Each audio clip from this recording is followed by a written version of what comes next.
L'émission qui suit a été réalisée par les membres de la communauté avec l'aide de Télé Cogeco.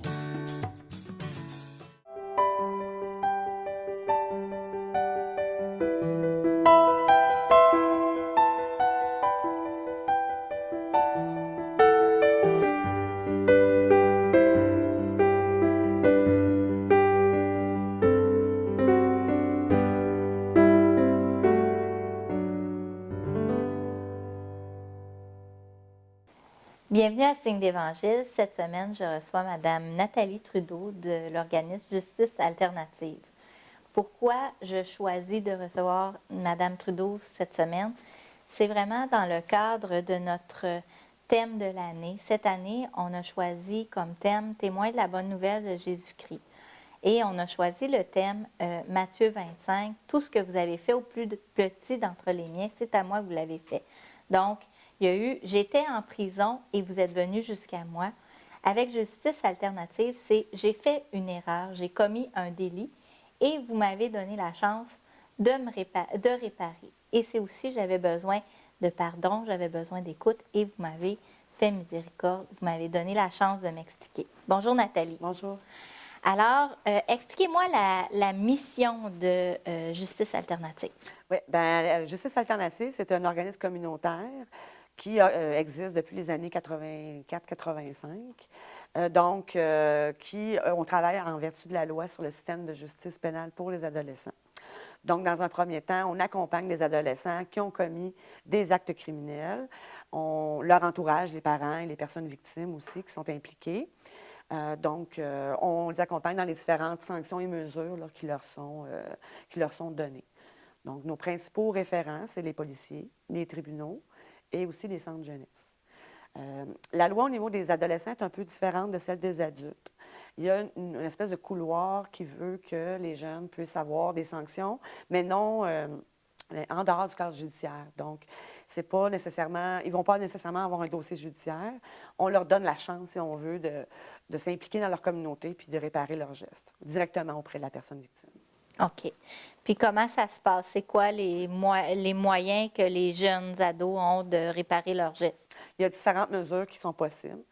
Des travaux communautaires où l'on peut réparer directement envers la communauté. Donc, on accompagne ces adolescents-là vers des organismes communautaires où ils peuvent faire certains types de tâches pour vraiment donner un coup de main. Il y a aussi toute la question des mesures envers les personnes victimes.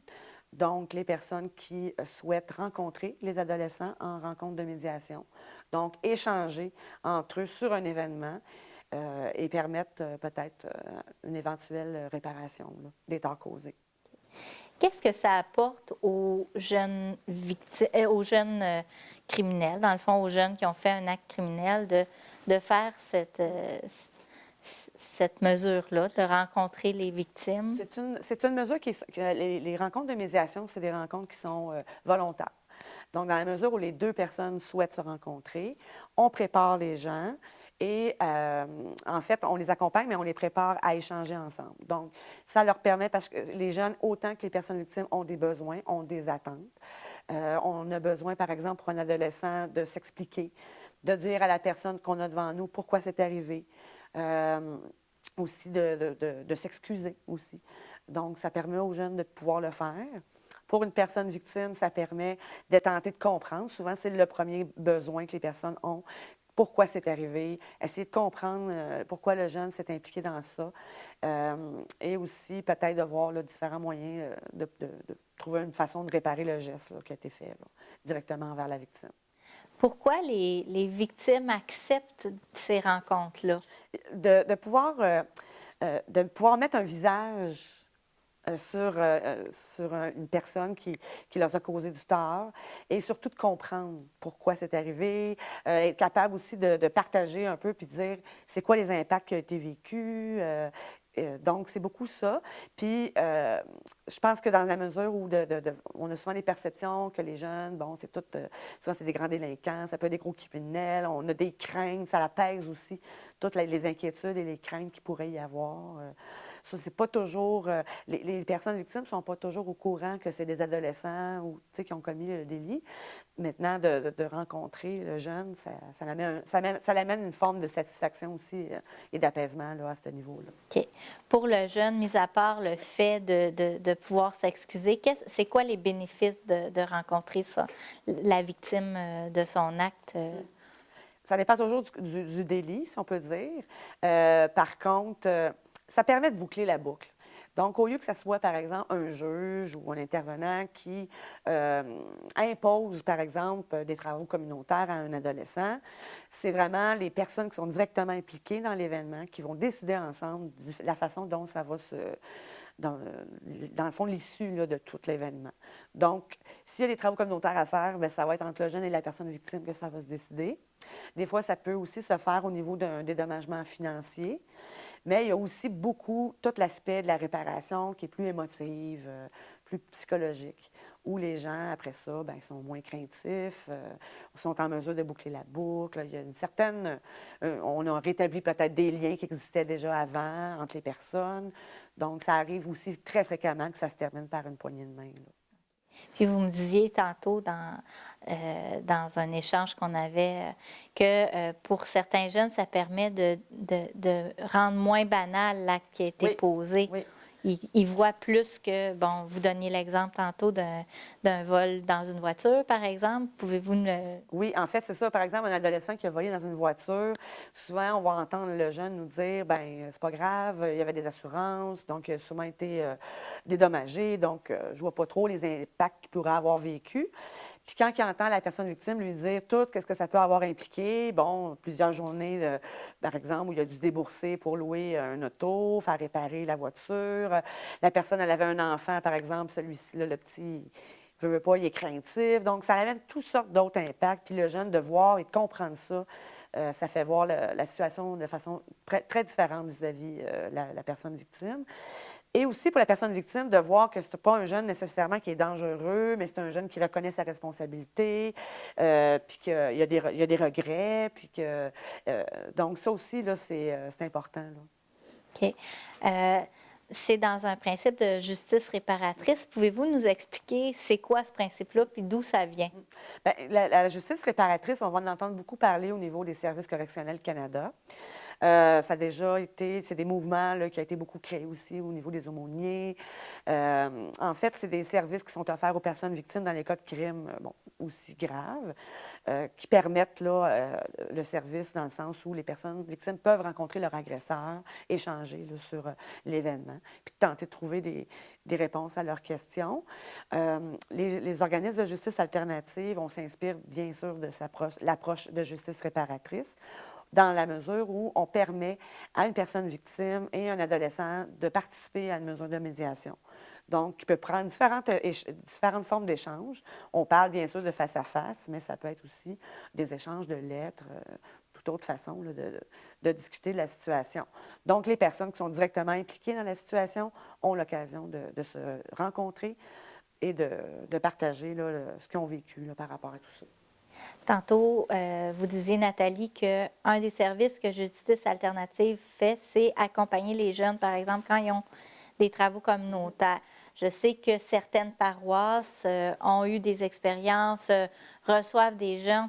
C'est quel type d'accompagnement? Parce que j'ai quelqu'un qui me disait on avait des gens qui devaient venir, ne sont pas venus. Comment ça fonctionne là, pour dire...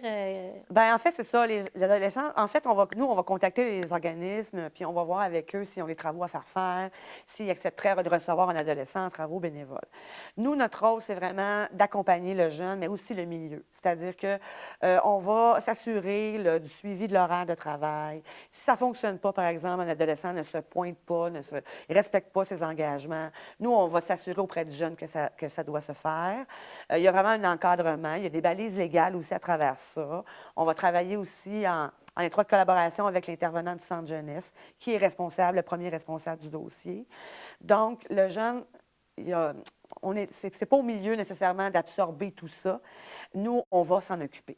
OK. Donc, puis je vous dirais que le portrait de notre clientèle, majoritairement, c'est des jeunes qui pourraient être nos propres enfants. Là. C'est pas, c'est la petite délinquance commune. C'est des petits jeunes, là, nécessairement, qu'on ne verra pas nécessairement par la suite.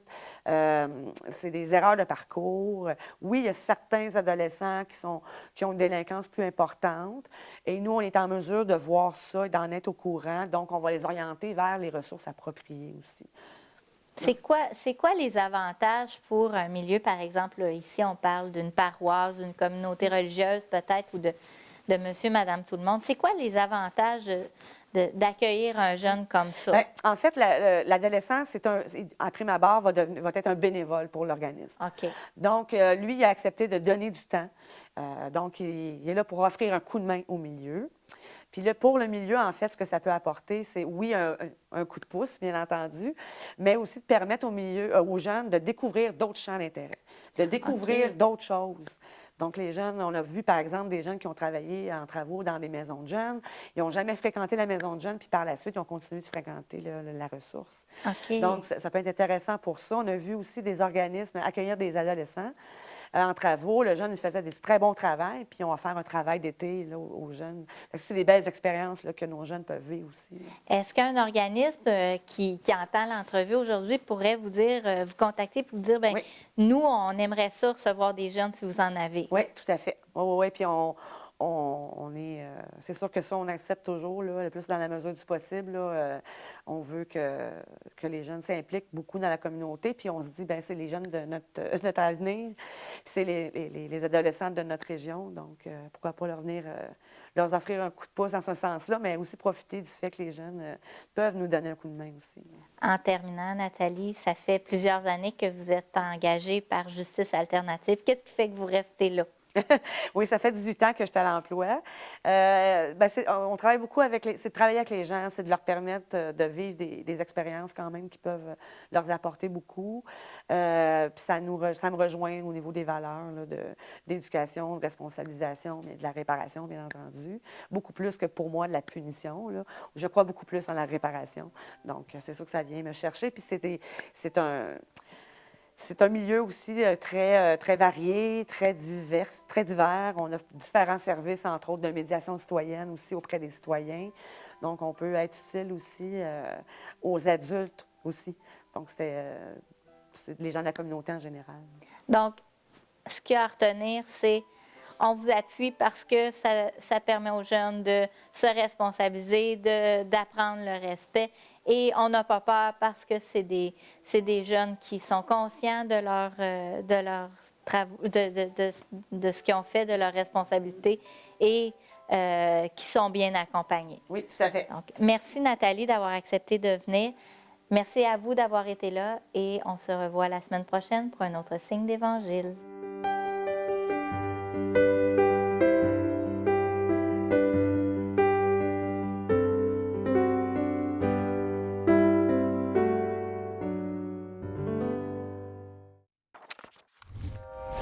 Télé Cogeco, un service exclusif aux clients de Cogeco.